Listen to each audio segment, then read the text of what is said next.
మీ జాతకం ఎలా ఉంటుందో తెలుసుకోండి. వెంటనే జేకేఆర్ గురుగారి అపాయింట్మెంట్ తీసుకోండి. Hi viewers, India's largest digital media network Suman టీవీకి స్వాగతం. ప్రస్తుతం మనతో ఉన్నారు motivational speaker and language trainer Vijaya Bangaru. అమ్మ నమస్తే. నమస్తే. డబ్బు ఎవరిని చూడదు. అమ్మని, నాన్నని, అక్కని, అన్నని, తమ్ముడు, స్నేహితుడు ఎవరు ఉండదు డబ్బుకి.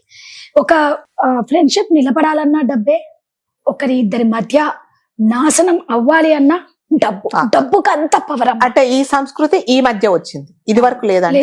ఇది వరకు స్నేహం అంటే స్నేహమే, మనిషిని ప్రేమించేవాడు.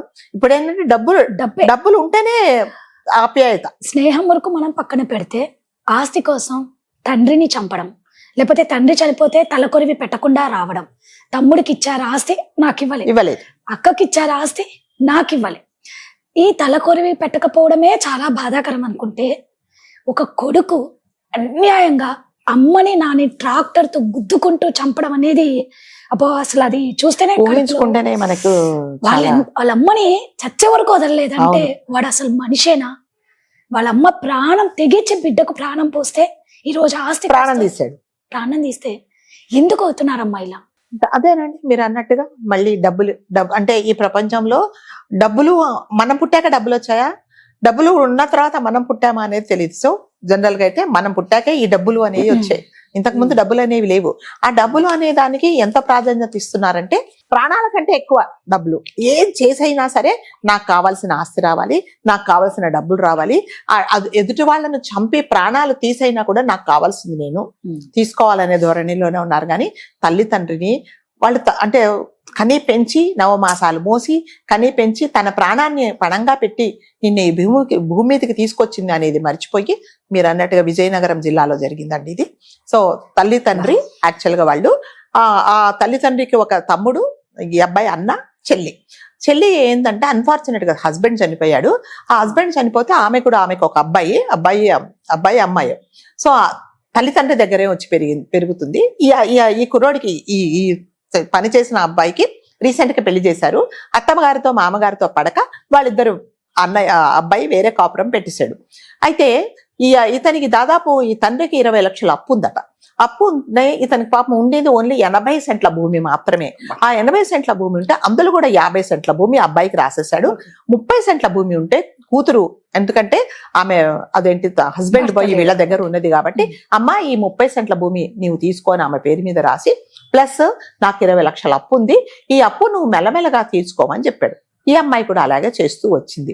కాకపోతే ఇప్పుడు ఈ అబ్బాయికి ఏంటంటే, అది కూడా చెల్లి పేరు మీద ఎందుకు రాసావు, నాకు రావాలి అనేసి గొడవలు మొదలైన తర్వాత అతను చెప్పాడనమాట, కాదు బాబు నీకు ఇవ్వాల్సింది నీకు ఇచ్చాను, ఇందులో 30 సెంట్లలో చెల్లి అప్పులు తీర్చేసి తను హస్బెండ్ లేడు కాబట్టి తను బతుకుతుంది అన్నాడు. సో ఆ కక్ష మనసులో పెట్టుకొని 2 రోజుల కిందట పాపం వాళ్ళు పొద్దునే పొలం పనులు చేసుకుంటూ ఉన్నారు ఇద్దరు. అంటే వాళ్ళు దురదృష్టవశాత్తు చుట్టూ కన్నుచూపు మేరలో ఎవరూ లేరండి. వాళ్ళిద్దరు పని చేసుకుంటూ పాపం పొలం పనులు చేసుకుంటే ట్రాక్టర్ తీసుకెళ్లి ఫస్ట్ తండ్రిని విచక్షణ రహితంగా ఊహించుకోలేదు. సరే కొడుకేదో నాకు సాయం చేయడానికి వస్తున్నాడని అనుకున్నారే గాని వెంటాడి చంపేశాడు. తల్లి భయంతో పరిగెత్తుతుంటే ఆమెను కూడా ఇట్లా ముక్కలు చేసేసాడండి. చూడండి, మనకు ఒక డౌట్, మరి అంత కిరాతకంగా తండ్రి చంపితే ఎవరు లేరంటే, ఆ ట్రాక్టర్ సౌండ్ చాలా ఎక్కువ పెట్టేశాడు. జనరల్గా ట్రాక్టర్ సౌండ్ చాలా భయంకరంగా అంటే వినపడదు. ఆ హోరులో ఎవరికి వినిపించలేదండి. భయంకరంగా చంపేశాడు అనమాట.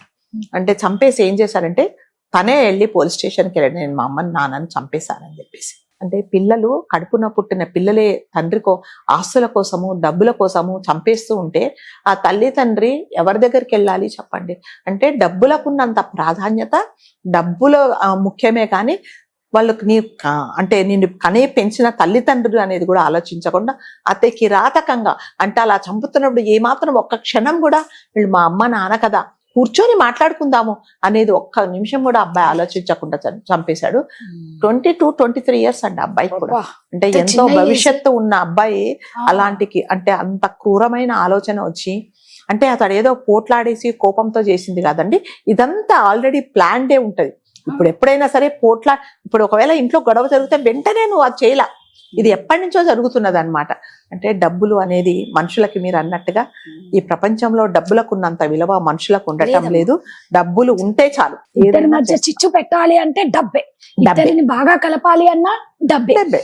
ఇదే కాకుండా అమ్మ మొన్న జరిగింది, ఆ కొడుకు తల్లిని పచ్చి బూతులతో తిడుతూ. అవును, అసలు ఎక్కడి పోతుంది సమాజం? అదే చెప్తున్నానండి, డబ్బులే. ఇంత డబ్బులు దరిద్రంగానా? మీరు డబ్బులు ఇస్తే, డబ్బులు ఉంటే ఏదైనా సరే మంచి సత్సంబంధాలు ఉంటున్నాయి. డబ్బులు అనేది లేకపోతే, అంటే ఈ డబ్బులు అనేది, ఈ డబ్బులకు ఉన్నంత ప్రాముఖ్యత ఫ్రెండ్స్ మధ్యలో కూడా ఉంటుంది. భార్యాభర్తల మధ్యలో మనస్పర్ధలు రావడానికి కూడా ఇదే కారణము. ప్రతి ఒక్క ఆస్తి తగాలు, ప్రతి ఒక్కరి దానికి ఇదే మూల కారణం డబ్బులు. కానీ ఇది శాశ్వతం కాదు. మన రక్త సంబంధము, మనం కూర్చొని మాట్లాడుకుందాము. డబ్బుల కంటే మన మనుషులు ముఖ్యం అనేది ఎవరు ఆలోచించుకోవటం లేదు. ఎథిక్స్ అనేది ఏం లేదు. ఏది అంటే నువ్వు డబ్బులు ఇస్తే నాకు మంచి, లేకపోతే లేదు. ఇట్లాంటి దాంట్లో ఫ్రెండ్షిప్ కూడా చాలా చెడిపోతుంది. మీరు అంటే డబ్బులు ఉన్న వాళ్ళని ఒకలాగా, డబ్బులు లేని వాళ్ళని ఒకలాగా, అంటే మీ అపియరెన్స్ చూసి, మీ డాపు దర్పం చూసి కొంతమంది వాళ్ళ టాలెంట్ ను గుర్తించకుండా వాళ్ళని గౌరవించే వాళ్ళని కూడా నేను చాలా మందిని చూశాను. అంటే కొంతమంది కొన్ని కోట్లున్నా, మనకు ఉదాహరణ మన నారాయణమూర్తి గారి వాళ్ళ మిసెస్ కొన్ని కోట్లు ఉన్నాయి ఆమెకు, కానీ ఆవిడ ఎంత సింపుల్ గా ఉంటారంటే అంత సింపుల్. సుధామూర్తి గారు, ఆవిడకి ఎంతమందికో ఆమె మోటివేషన్ చేస్తారు. పెద్ద ఆవిడ అంత.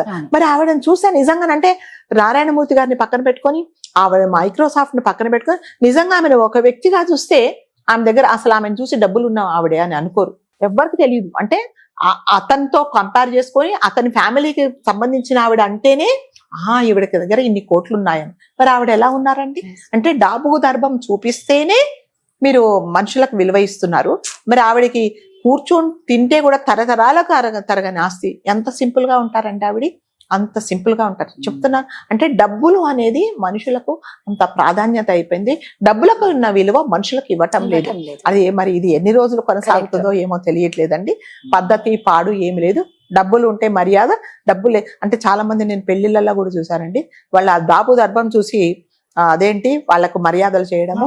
పాపం ఏదో లేని వాళ్ళు ఉన్నంతలో కాస్త మంచిగా తయారై వస్తే వాళ్ళను అదేంటి వాళ్ళను అగౌరవపరచడము, చిన్న చూపు చూడడము.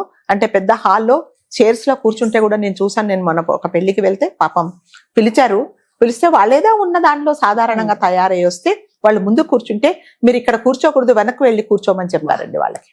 ఆవిడ ఎంత ఫీల్ అయిందో. అంటే అలా అయిపోయింది. నీకు అలాంటిది ఉన్నప్పుడు అసలు అలాంటి వాళ్ళని పిలవద్దు కదా. పిలిచి నువ్వు అవమానం చేసినట్టే కదా. అంటే డబ్బులు అనేది అంత ప్రాధాన్యత అయిపోయింది. సో మనమందరం, మీరు నేను ప్రతి ఒక్కరూ ప్రపంచంలో తెలుసుకోవాల్సింది ఏంటంటే, డబ్బుల కంటే ముందు మనుషులు ముఖ్యము.